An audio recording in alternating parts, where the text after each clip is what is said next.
More important, of course, we can Gen Z guys here, Kamau and Wambugu.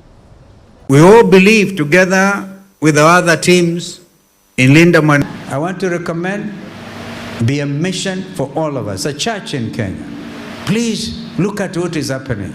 Our children are hopeless, they feel helpless because they are jobless and they don't see. Don't be worried about opposition not remaining united. We must remain united because it is not it's not within our power to disintegrate.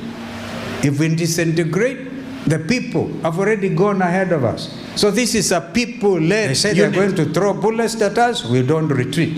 Tunasonga mbele. They say you will not demonstrate even though it's your constitutional right. We shall demonstrate anyway, as long as we are not carrying weapons to hurt each other, because that is our constitutional right.